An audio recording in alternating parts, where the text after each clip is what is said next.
All right. Hi, everyone, and welcome. My name is Ise, and I'm an international student from Mauritius, and I'm studying engineering and biomedical physiology. I came to SFU 4 years ago from my high school in Hong Kong, and thank you all for joining us today.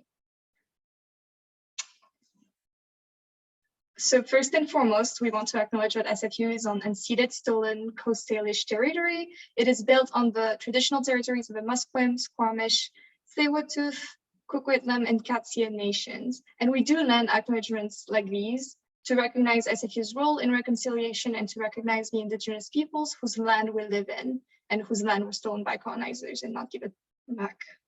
Next slide, please. So I'll be talking through some of the resources that you have available as new international students within SFU or just new students. And we'll start off with the Global Connections program, which is a little bit more of my specialty when it comes to supports. Next slide. So here you'll see the wonderful team that we have ready for fall 2021. All of them are undergrad students with different pathways to SFU, whether domestic, international students, transfers directly from high school, all of these. And the community leaders are trained mentors. So if you choose to be part of a mentorship aspect of the program, then you will be matched with one of them according to your own pathway and to your interests. And you can ask them questions about everything SFU related.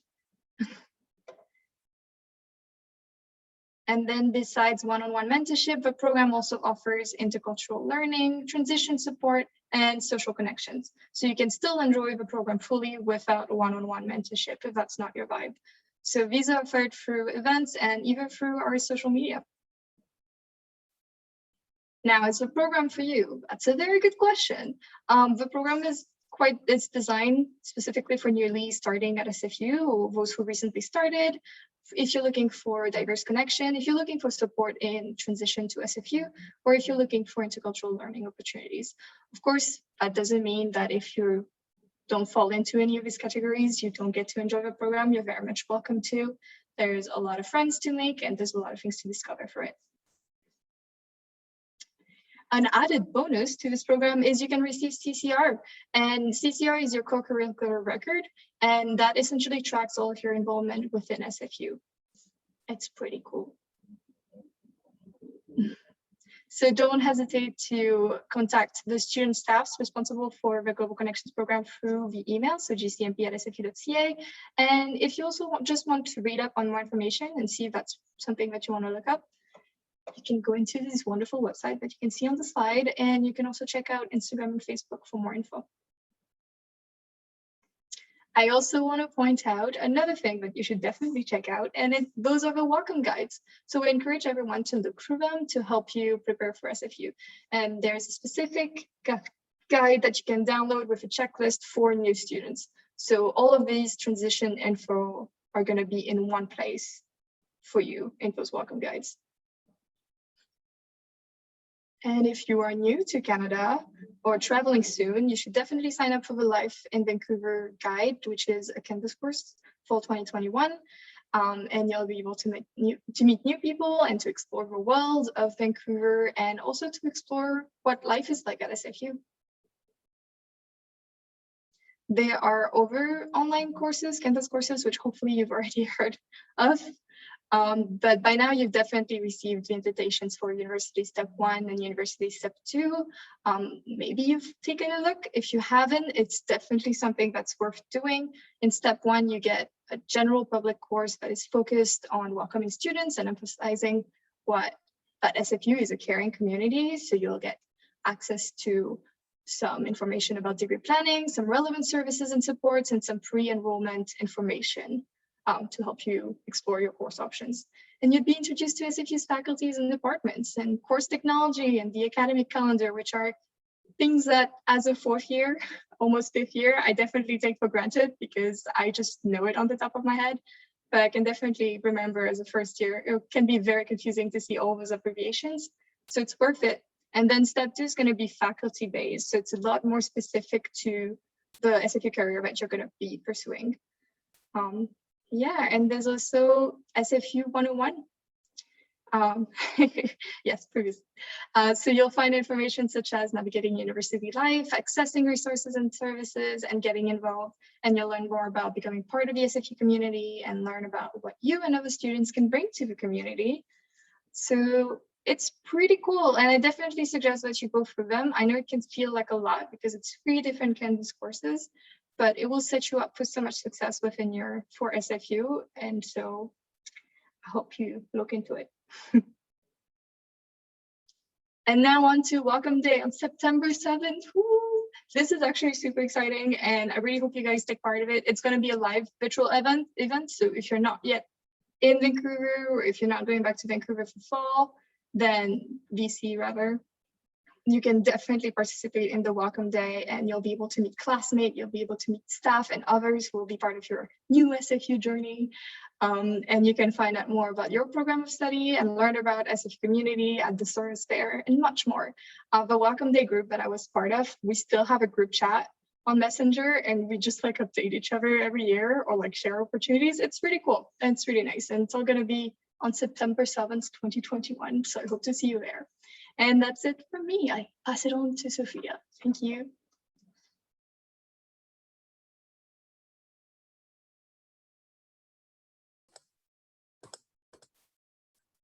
Thank you, Issei.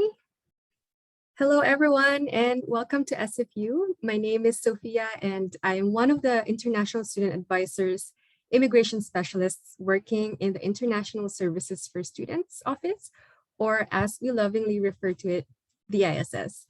I am very fortunate to be part of an amazing team here at ISS, and you can see your ISS family in the picture in front of your screens. And that is me beside the first letter S on the left side.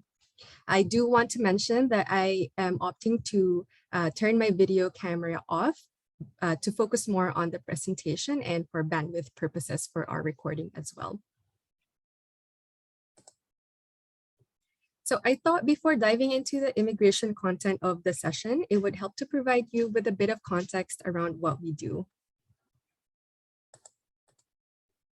At ISS, we offer a range of services to help support your transition to SFU as an international student.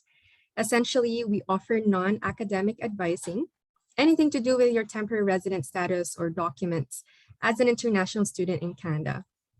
Our 5 immigration specialists are all regulated Canadian immigration consultants and are licensed to provide advice on your study permit, visa, on and off campus work regulations, and so much more. In addition, our team at ISS can offer advice on medical insurance and navigating the Canadian healthcare system, which you'll hear more about later in this session. We also provide transition support and intercultural programs like the ones that Issei has just described. The ISS office also includes our study abroad team, who coordinate international exchanges in field schools. And you'll meet them if you decide to incorporate an additional international dimension into your studies here at SFU. Lastly, ISS also provides support services for SFU students who identify as refugees or newcomers. If you're looking to connect with an international student advisor for questions about your immigration documents, work eligibility, or medical insurance, you can reach us in a number of ways. Currently, we're closed for in-person services. Hopefully, we get to meet soon, sometime in September. But we're offering advising via a number of virtual methods, including email, live chat, which is an online messaging system, phone, and drop-in or booked appointments, which we conduct via Zoom. Another great resource, and probably the first one I would strongly encourage for you to access when you have questions, is actually our website, where you can find the answers to most common questions. The website includes instruction guides on how to apply for or extend your immigration documents, information on medical insurance, as well as enrollment requirements, work eligibility, and more. These are available 24 hours a day, 7 days a week. So we always recommend these self-guided resources as a first step to get your questions answered. I also included a barcode there, which you can scan using your smartphone. And so you can bookmark this so you can view it later. But Don't worry, we will be sending you a copy of this presentation. I've also included barcodes in some of the slides throughout my presentation, so watch out for it. That's us and what we do. Now, as we move on into the immigration section of this presentation, I'll also just draw your attention to the disclaimer at the bottom corner of each slide. Particularly in the context of COVID-19, immigration policies can change rapidly and without notice. Thus, the information that we share today is current as of today, August 18, 2021. Let's get started. I thought it would be great to share some important concepts before I dive more into the immigration content of our session. We'll talk about the differences of visas and permits, how to maintain your status in Canada as an international student, and we'll also discuss transfer students. First, visas and permits are actually not the same thing. Temporary resident visas, or TRV, is a travel document issued to those who are coming from a visa-required country, while electronic travel authorization, or ETA, is a travel document issued to those who are coming from visa-exempt countries, except for those who are citizens of the United States. TRV and ETA are actually automatically issued to you if you applied for your study permit from outside Canada and have been approved. They do not give you legal status in Canada as they are your travel document. What gives you status in Canada depends on what kind of permit you possess, such as study permit, work permit, or visitor record. If you will be traveling to Canada for the first time, in time for the fall 2021 term, you will receive your study and/or work permit at a Canadian port of entry. Your period of authorized stay in Canada is valid until your permit expires or until 90 days after you complete your studies, whichever comes first. Here are a few must-know items about study permits. First, you're probably already aware that you must be holding a valid study permit for all in-Canada components of your program. Applications must be submitted online to the Immigration, Refugees, and Citizenship Canada, or IRCC. If you have not submitted a study permit application yet, we highly encourage you to do so as soon as possible.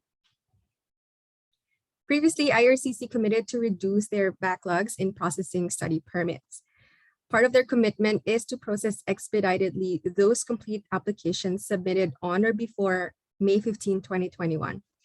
They said that if you did, you will receive a decision on or before August 6, 2021.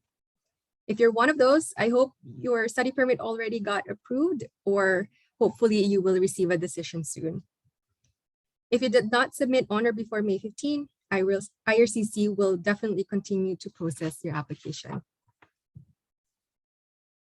For those of you who are currently outside Canada, a study permit is not required currently for the period of time you're outside Canada. However, this will be needed when you're physically here, and you can only count the time spent studying outside Canada towards your future eligibility for a post-graduation work permit if you apply for a study permit before you begin your program. So apply as early as you can. In response to COVID-19, IRCC has introduced some flexibility for students who are studying outside Canada. The time spent studying outside Canada through December 31, 2021 will be counted towards the length of your postgrad work permit, and you can complete up to 100% of your program from outside Canada and still maintain your eligibility for postgrad work permit, provided that you apply for a study permit before you begin your classes and that the application is eventually approved. In order for you to maintain your status in Canada, you must ensure that your permits remain valid at all times. This means that you may need to extend or reapply for your permits if they will expire before you complete your program. We recommend applying for a study permit extension 3 to 4 months before your study permit expires. I also do want to note that an extension can only be applied for from inside Canada. If you're outside Canada and you're holding a valid study permit or holding a study permit that has expired or will expire before you return, you must follow the process for a new initial study permit application and wait for approval before traveling back to Canada. Amongst other requirements, you must provide proof of your acceptance or enrollment to SFU as part of this process. If you are a brand new SFU student, you must submit a letter of acceptance or LOA. And if you've already enrolled for an upcoming term, you should also submit a confirmation of enrollment letter or COE, which is downloadable via GoSFU. Going to the topic of transfer students, your things to do will depend on your education level and on at which stage of the study permit process you're currently in. So for those of you who are already holding a valid study permit and are transferring to SFU from Fraser International College, FIC, or any other post-secondary institution in Canada, you don't need to obtain a new study permit, provided that yours is still valid. But if you've been admitted to SFU, you are required to notify IRCC of this change by completing an online process called the Designated Learning Institution, or DLI transfer process.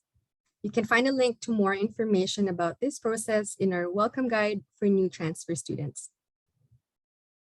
Students coming from a high school in Canada do not need to do the DLI transfer process and are also not required to apply for a new study permit if yours is still valid. However, if it will expire soon, you may need to extend it or apply for a new study permit from outside Canada. If it is still valid and you wish to have an on or off-campus work authorization in Canada, you will need to apply to change the conditions on your study permit and pay the applicable fee. If you applied for a study permit, which is still in process using documents from another institution in Canada, but you will now start at SFU, you must submit updated documents, such as an SFU letter of acceptance, and you should submit this to IRCC before your application is approved. You can submit this to IRCC via the web form. If your application is approved outside Canada and you did not include documents from SFU, you must submit a new study permit application and wait for approval before you travel. It is also important to be aware of your obligations as an international student in Canada once you're here. In the next few slides, we'll talk about all these things to ensure that you are complying with the conditions of your study permit. As a study permit holder, you are expected to comply with your study permit conditions by actively pursuing your studies in Canada and making reasonable progress towards completion of your program of study. From IRCC's perspective, this means that you must remain enrolled in each academic session during your studies in Canada. For undergraduate students, this means the spring and fall terms. Your study permit will also allow you to legally work on and or off campus under certain circumstances. To work on campus, you must be enrolled full-time at SFU in the term that you wish to work. Generally speaking, full-time for undergraduate students at SFU means being enrolled in at least 9 units per term or a co-op work term. You can find the full definition of full-time on our enrollment requirements website, a barcode of which is also included here at the top of our screen.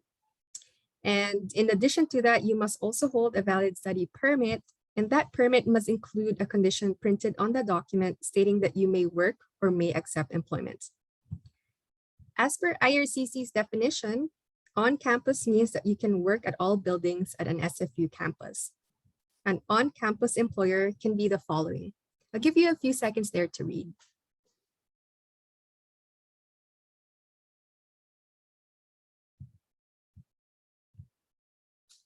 To work off campus, in addition to being enrolled full-time and holding a valid study permit with work conditions, you must be enrolled in a program at SFU that is at least 6 months in length and leads to a degree, diploma, or certificate. There's also a limit to the number of hours you may work off campus. Generally speaking, you may work no more than 20 hours per week, but you can work full-time during scheduled breaks. For example, reading week, breaks between full-time terms, or the summer term for undergraduate students, provided that you enroll full-time in the terms immediately before and after that term.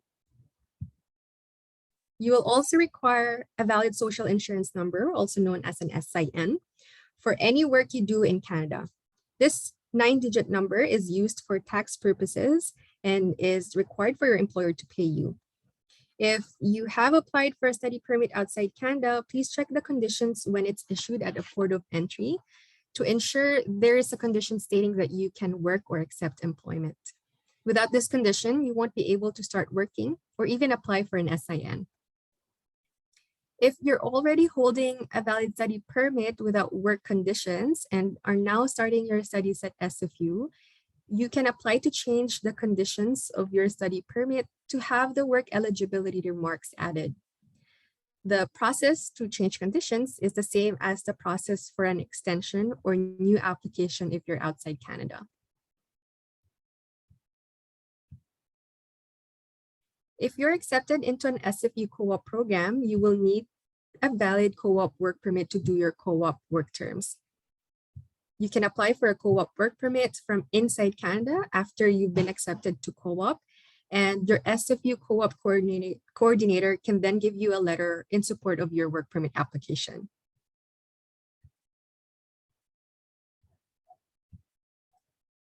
After you complete your SFU program, you may also be eligible for a post-graduation work permit or PGWP of up to 3 years in length if you were continuously enrolled full-time in every spring and fall term throughout your study program, with possible exceptions made in the case of part-time enrollment in your final term of studies only.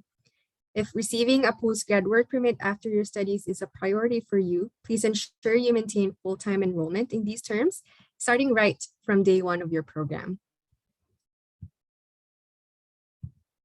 Before I begin about traveling to Canada, I want to inform you that SFU has a travel and self-isolation guide available on our website.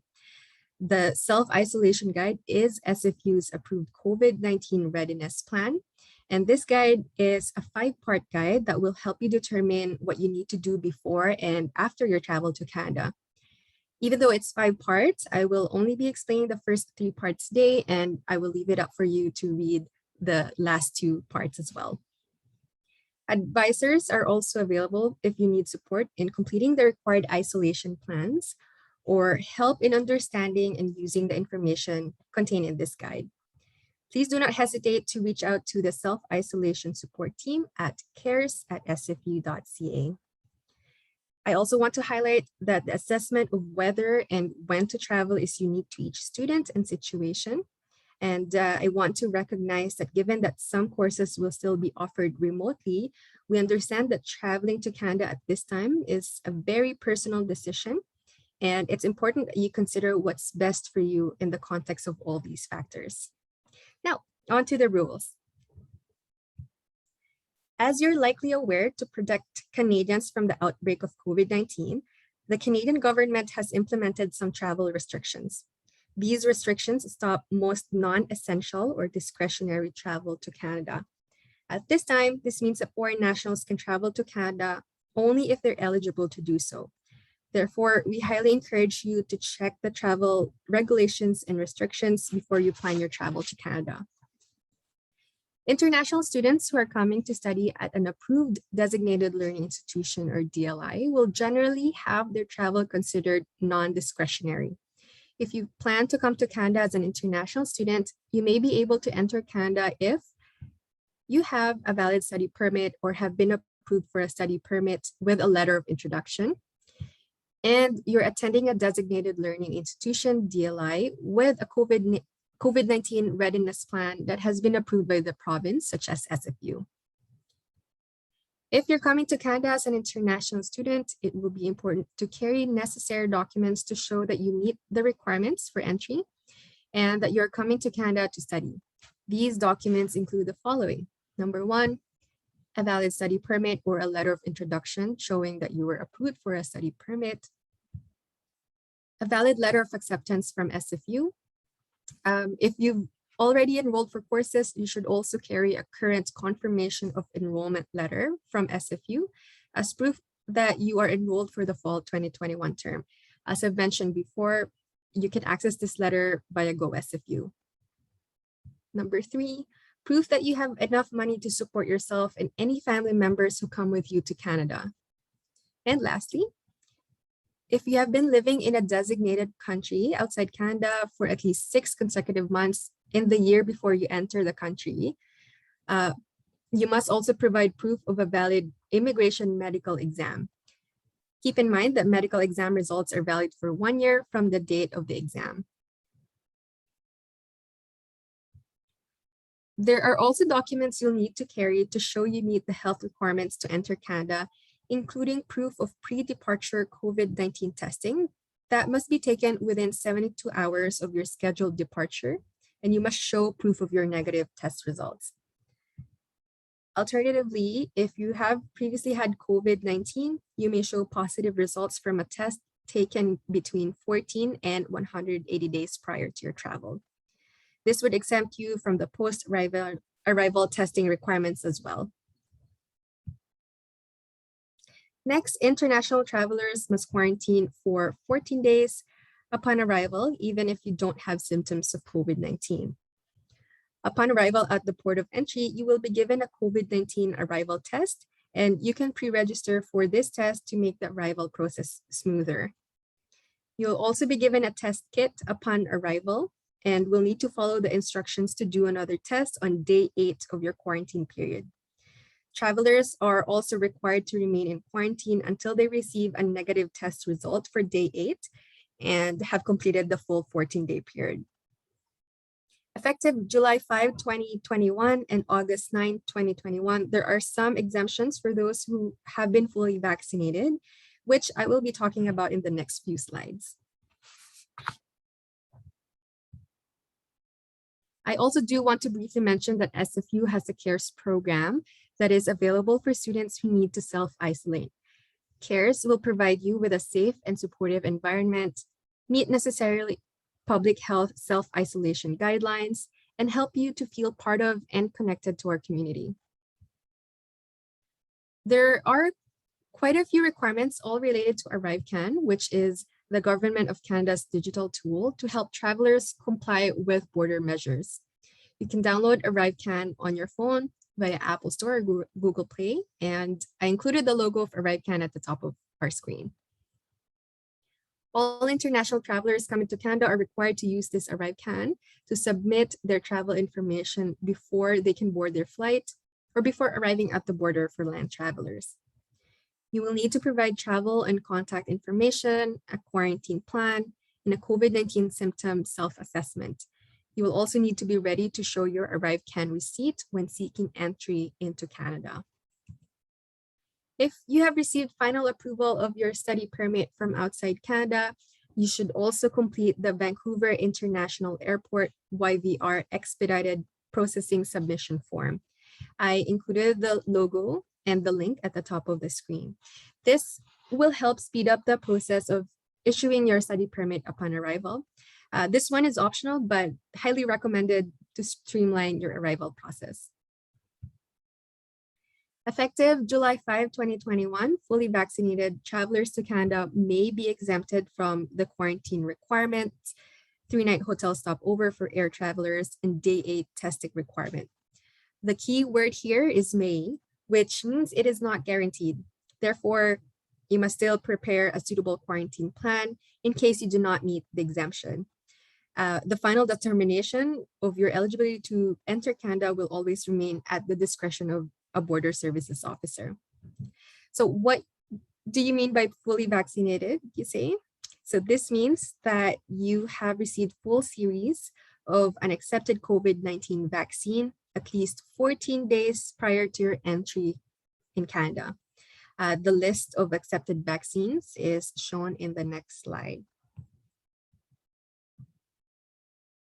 On the left side of your screen, you will see the 4 currently accepted vaccines in Canada. And as shown in the previous slide, you must also upload proof of vaccination in ArriveCan as well. As of July 19, 2021, the Public Health Agency of Canada announced some changes that are effective on August 9, 2021 at 12:01 Eastern Time. Starting August 9th, the 3-night hotel booking requirement have been eliminated for all air travelers arriving after August 9th, regardless of vaccination status. For those who have been fully vaccinated, you are exempted from post-arrival testing unless you're randomly selected for surveillance. Effective August 9, 2021, COVID-19 recovered patients can now submit proof of exemption within 14 to 180 days prior to departure. Those US citizens and permanent residents residing in the United States who have been fully vaccinated and who are coming to Canada with discretionary or non-essential reasons are also eligible to travel to Canada starting August 9, 2021, while citizens of all other countries are eligible to come to Canada starting September 7, 2021, provided Canada's COVID-19 epidemiology remains favorable. Unfortunately, the suspension of flights from India are still in effect until September 21, 2021. So just to recap, here is a table that summarizes the entry requirements for your travel to Canada during COVID-19. Generally speaking, your entry requirements will really depend on 2 factors: your vaccination status and whether or not you've recently recovered from COVID-19. If you are fully vaccinated, then you are only required to provide proof of pre-arrival testing, and you will not be required to undergo the arrival testing unless you're randomly selected for surveillance. Even though you may be exempted from the 14-day quarantine and day 8 testing, you must still provide a suitable quarantine plan. For those of you who have been only partially vaccinated or unvaccinated, all these will continue to be required for you, except the 3-night hotel stopover, as this has been eliminated regardless of your vaccination status. So going to the next part of the table on the right side, regardless of your vaccination status, recently recovered COVID-19 patients will be exempted from pre-arrival testing, arrival testing, and day 8 testing. However, you will still be required to quarantine for 14 days unless you have been fully vaccinated, as you may be exempted. But remember that you will still need to provide a suitable quarantine plan. For those of you who have recently recovered from COVID-19, please also ensure to bring proof of your positive COVID-19 molecular test to qualify for the exemption. Once you know your travel date, you must also register your travel and isolation plans with SFU as early as possible, since it will help SFU better coordinate supports for you during your quarantine period, including providing any needed support to you with developing your quarantine plan. We also have a free COVID-19 awareness training for students offered via Canvas to ensure safety and protection of our community. So just to leave you with a few helpful tips, when it comes to your study permit, be sure to apply as soon as possible. If you are here in Canada with a valid study permit that is nearing its expiry, make sure that you apply to extend it before it expires. Second, if you are transferring to SFU from FIC or any other designated learning institution, don't forget to complete the DLI transfer process to notify IRCC that you will now be studying here at SFU. This is definitely an information overload, but I also want to reiterate that our website has a lot of resources that will help you with your planning at this time, both as an SFU student and when trying to stay up to date on COVID-19 related impacts for international students. Please also be sure to continue to monitor the Government of Canada website for updates on travel restrictions. As always, if you have any questions whatsoever, you're more than welcome to reach out to us and we will do our best to help you and support you. Thank you so much. And I'll now pass the mic to Ricky, Ali, Hannah to talk about medical insurance and supports. Thank you, Sophia, for the detailed and informative presentation. For the next part of our presentations, we will cover medical insurance and supports at SFU. Hi, my name is Hannah. I'm an international student advisor at ISS. And here I'm joined by Ricky from Health and Counseling Services and Ali from Student Care. As international students, you must have medical insurance for the entire duration of your studies. If family members are accompanying you, they should also have adequate medical insurance during their stay in Canada. In Canada, there are generally two types of insurance, primary and secondary, and you will need both. Next slide, please. Primary medical insurance covers medically required services, such as visits to doctors, hospital stays, and medical testing.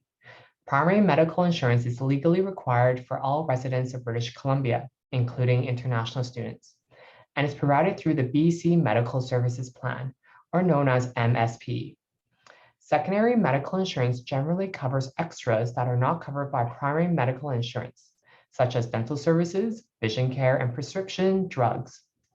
Eligible SFU undergraduate students receive secondary medical insurance through the SFSS Health and Dental Plan.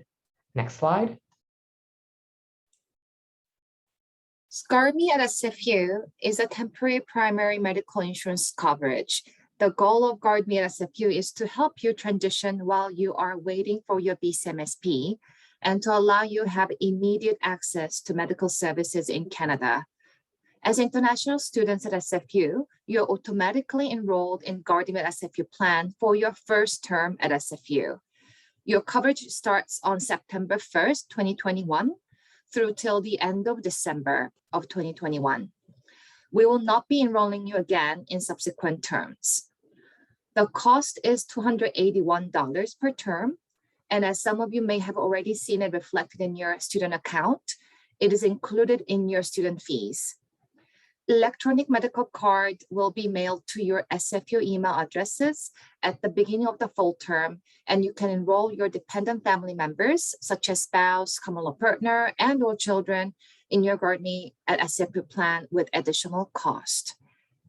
If you will not be physically in Canada during the fall term, you can also opt out online by September 30th, and you can complete out-of-country opt-out form.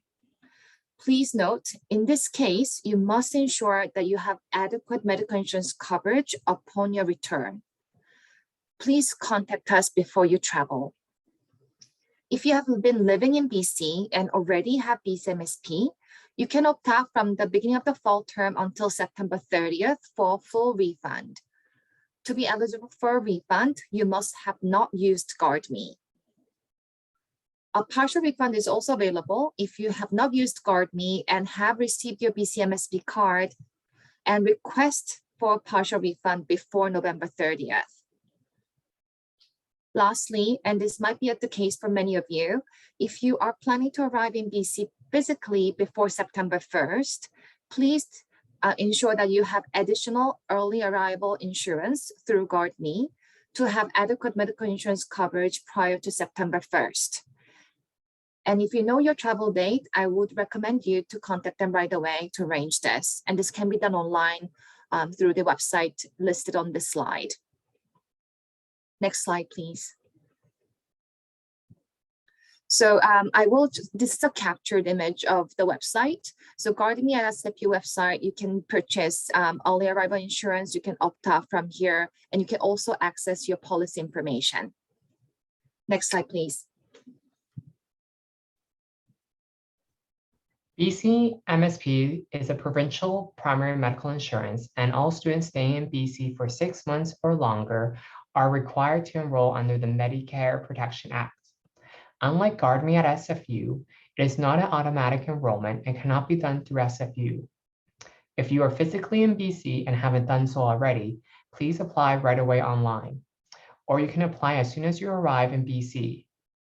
For a new resident, you must fulfill the wait period of 2 to 3 months to apply for BCMSP. Your current study permit must be valid for a period of 6 months or more. If you have any dependents, they can also be added to your plan when you apply. The cost for BCMSP is $75 per month for all study permit holders. You will receive an invoice monthly by mail, and you can make payments online by mail or direct deposit. This charge does not appear on your SFU student account, and you're responsible to make monthly payments. Another important thing to note is that your MSP coverage will expire with your study permit.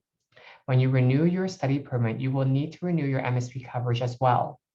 Normally, you would renew your study permit first and submit a copy of your renewed study permit to extend your MSP coverage. If you are currently in Canada and you are planning to leave BC and study in your home countries, then you need to contact BC MSP directly and inform them of your absence and your coverage options. Next slide.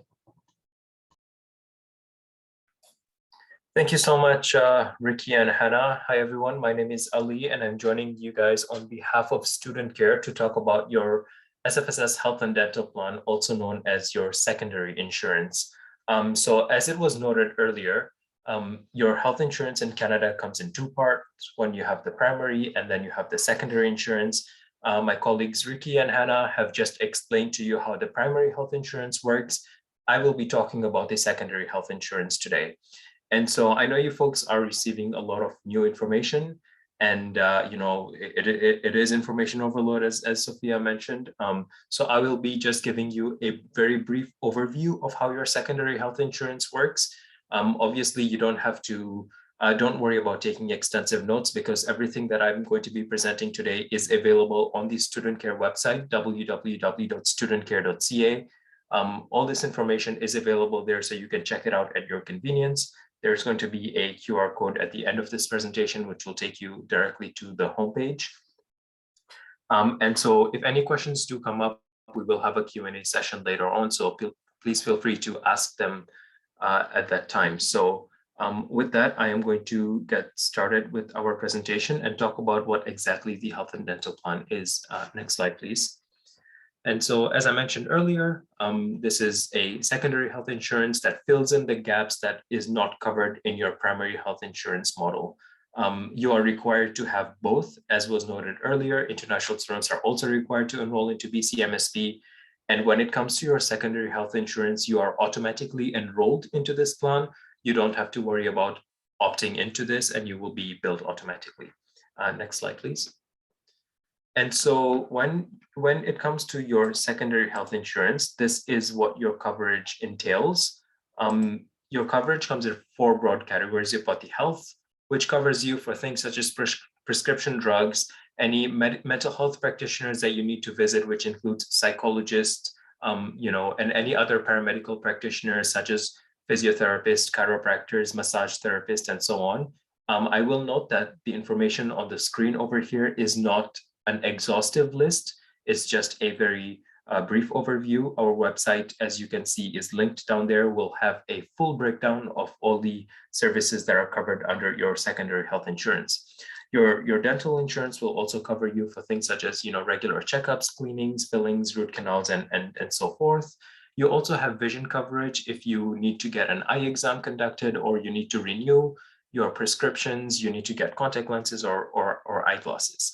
I will touch on the travel coverage a bit and distinguish that your travel coverage comes in two parts. You've got the academic trip travel insurance and the non-academic trip travel insurance. So when it comes to any academic trips that you take that are sanctioned by SFU, whether that is an exchange, a study abroad, an internship, or a field school, you are covered for the entire duration of your academic trip, whether that is 1 month, 2 months, 3 months, or even 1 year. You will be covered for the entire duration. When it comes to non-academic trips, so if you decide to go on a quick vacation, let's say you decide to go down the border, the US border is very close to Vancouver, and you have a long weekend, you decide to go on a trip with your friends. For such non-academic trips or vacations, you are covered for up to 120 days per trip. However, there are no limits on how many trips you can take in a given year. So you can take as many trips as you like, as long as each trip is under 120 days, you will be covered for that duration. I will very quickly note that as an international student, you are not covered in your home country. So if you go on a vacation to the country of your citizenship, you will not be covered in your home country. The assumption behind this is that many folks already have health insurance provided to them by their home country, and so the travel insurance would not apply to you over there. Next slide, please. And so your extended health insurance or your secondary health insurance will cost $254.36. That is broken down into health and dental, as you can see on the screen over here. You don't have to worry about paying this right now. You don't have to worry about pulling out your credit card. As I said, initially, this is something that is billed automatically into your tuition fee statement. And so if you want to confirm, or if you want to verify that you are enrolled into the health and dental secondary health insurance, you will see this price reflected into your tuition fee statement, and like that you will be able to confirm your enrollment into this plan.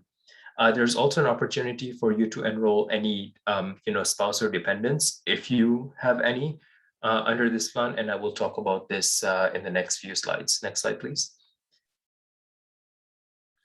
So your coverage is going to begin on September 1st of this year and is going to go through August 31st of next year. So you are covered for an entire academic year. You don't have to worry about opting in every semester or every month. You are covered for one full year starting September 1st. Next slide, please. So an important date for you folks to note is a change of coverage period, which starts on August 27th and goes until September 21st of this year. The change of coverage allows you to do a couple of things. The first thing is that it allows you to opt out of this plan and receive a full refund. The only conditions of opting out of this plan is if you have an equivalent level of secondary health insurance provided to you by either your spouse, your employer, or your parent. So as it was noted earlier, it is you are required to have secondary health insurance. So as long as you have secondary health insurance provided to you from another source, you will be able to opt out from this plan by providing us with a proof of coverage, proof of alternative coverage, and you will receive a full refund of this into your tuition fee account. The second thing that the change of coverage period allows you to do is enroll any partner or dependents that you would like to under this plan. So that includes common law partners or any children that you might have, which I suspect not many of you have, but just in case, this option is available to you. One more thing that the change of coverage period allows you to do is combine your plans. So let's say you do have secondary health insurance already provided to you by, for example, your employer. However, you think that that level of coverage is not quite sufficient for your needs and you would like to maintain your student plan, the change of coverage period will allow you to combine these two plans into one mega plan, so to say, and sort of enhance your total level of secondary health insurance. And lastly, the change of coverage period will allow you to customize your plan according to your needs. So when it comes to your secondary health insurance, not to confuse you, but you have an option of enrolling into the basic plan or the enhanced plan. As it stands right now, all of you are automatically enrolled into the enhanced plan. However, if you feel that your needs are not as as prominent and you would like to reduce your total level of coverage into the basic plan, the change of coverage period will allow you to do that. The basic plan is slightly cheaper, and obviously your level of coverage is also going to reduce as a result of that. But if you feel that that basic level of coverage is sufficient for you, the change of coverage period is an opportunity for you to reduce your coverage into the basic model. However, as it stands right now, you are all automatically enrolled into the enhanced plan, and that seems to be the most popular plan among SFU students, and it seems to work really well so far. Next slide, please. Now we're going to talk about a couple of ways in which you can claim any expenses that you undertake from this plan. Next slide, please.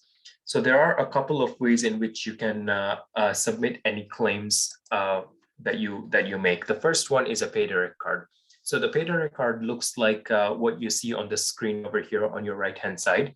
It basically is a is a digital copy or a physical copy of the card that has all your insurance information in one little card that you can present when you receive any healthcare services. So for example, if you go to a dentist or you go to a pharmacist and you would like to get some prescription drugs, or you would like to get a cleaning procedure done, you simply present your PayDirect card to the pharmacist or the dentist, and they will use that information to bill the insurance company directly instead of billing you first and you having to submit for a reimbursement later on. So it really sort of cuts down the middle process and bills the insurance company directly, and you wouldn't have to pay anything out of pocket at that point. The second way in which you can submit any claims is through the mobile app. Now, the mobile app allows you to do a couple of things. As I said, it's going to allow you to submit any claims by simply taking a picture of your receipt and uploading it into the system. It also allows you to set up a direct deposit system through your bank, in which so that if you submit any expense claims, your reimbursement will be submitted directly into your direct deposit bank account, instead of you having to wait longer to receive a check in the mail and you having to take that check, go to the bank, and get that submitted into your account. So the mobile app really allows you to complete the whole claiming and expense claim process from the comfort of your home without you having to get up and go to the bank or go to the mailbox, wherever that may be. And especially during COVID times, this seems to be a very convenient option to submit any claims. The mobile app will also allow you to access a digital copy of your PayDirect card that you can see on your screen, and it will also allow you to see your travel coverage. So let's say you are on a trip and you would like to just very quickly look at what your travel coverage entails. The mobile app is a great resource for that. Last but not the least, online forms are the most traditional way of submitting claims. You will see all the online forms available on our website, studentcare.ca, and all the instructions on how to submit claims using online forms is available on our website as well. Next slide, please. Lastly, I'm going to talk about student care networks, and I'm going to display how that works with an example. Next slide, please. So a student care network is essentially a group of health practitioners who have partnered with us to provide SFU students with exclusive discounts and savings, so that students do not have to pay an exorbitant amount of money to access health services. And I'm going to display how that works with an example in the next slide, please. And so what you see on the screen over here is an example of how a dental student care network would operate. So let's say you are going to a dentist to get a cleaning procedure done. As you can see on the screen over here, cleanings are considered a preventative service. And under your secondary health insurance, you are covered for 80% of that procedure. So if you go to a dentist in Canada, as long as they are licensed to operate in Canada, any dentist, you will be able to claim 80% of that expense under your secondary health insurance. However, if you go to a dentist who is a member of the savings network, and there are many of them just around campus, you will be able to get an additional 20% discount, or an additional 20% savings rather, to your health plan. And so this will bring your total level of coverage to 100%. The same formula would work for any basic services that you undertake. As you can see in the next row over here, when it comes to basic services, you are covered for 70%. A dentist who is part of the savings network will give you an additional 20% discount. And so your total coverage will come up to 90%. And at the end of the day, you would only pay 10% of that cost out of pocket. I should give you a quick note over here, is that it is not a must. It is not mandatory for you to go to a dentist who is part of the savings network. You can go to any dentist that you prefer. Let's say you have a dentist that you have been going to for a really long time, or a friend or a family member has referred you to a very to a dentist who you would like to go to and you prefer very much. you can go to them and you will still be covered for the insured portion of the plan. However, the savings network will only apply to dentists who are part of the network. They will also give you a 20% discount for services that are not covered under your insurance. So as you can see over here, major restorative services are not covered under your insurance, under your secondary insurance. However, a dentist who is part of the network will still give you that 20% discount. So I hope this presentation helps elaborate how your secondary health insurance works. And next slide, please. We have come to the end of the secondary health insurance presentation. I've included 2 QR codes over here. I advise you to start with the left one over here, which is going to take you directly to the homepage for the SFSS secondary health insurance. You will be able to see a full breakdown of all your services available to you at this homepage. If you still have any questions after today's session here, we do have a campus office opening up at the Student Union building in September. We will be located at room 2301. And so you can come by, visit us anytime, Monday to Friday, 9 a.m. to 5 p.m. and we will be able to answer your questions over there. We also have a dedicated line for SFU students particularly, and the phone number is right here on the screen. You can call us again, within that time period, and our agents will be able to answer any questions. And with that, I'm going to hand it over back to Ricky. Thank you so much. Thank you. Hi, everyone. I would like to provide a quick overview of our services here at SFU Health and Counseling. We have a team of doctors, psychologists, mental health nurses available to help you during your studies here. Please note that due to COVID-19, many of our services are online and we are seeing students through Zoom or by telephone. If you need to see one of our providers, please call the number listed on this slide. An important fact to remember, due to medical laws, we are not able to provide any service to anyone who is not living in BC. We hope to have in-person appointments coming this fall, so we're excited to see everyone. Next slide, please. As the transition case manager here at SFU, I provide support specifically to students from international pathways and work to support them with their transition to SFU. I provide a variety of support in different areas, including mental health, culture shock, finances, understanding different systems, labor market, employment information, and much more. Feel free to connect with me. I'm happy to provide any type of support that you may need. Next slide, please. As I first mentioned, if you are not in BC, we are not able to provide any services to you, but we have the MySSP program. This is a free mental health program available to any SFU student. You can access it even if you are not in Canada. The program is available 24 hours a day, 7 days a week. You can call the number listed on the slide, or you can download the app from the Google Play Store or Apple Play Store. Thanks for listening to me. Now I'll turn it back to Hannah. Thank you, Ricky and Ali. Now we'll move on to our Q&A session. As such, we will end the recording now. For those of you watching the recorded version of this session, thank you so much for watching and welcome to SFU. And please do connect with us if you have any follow-up questions.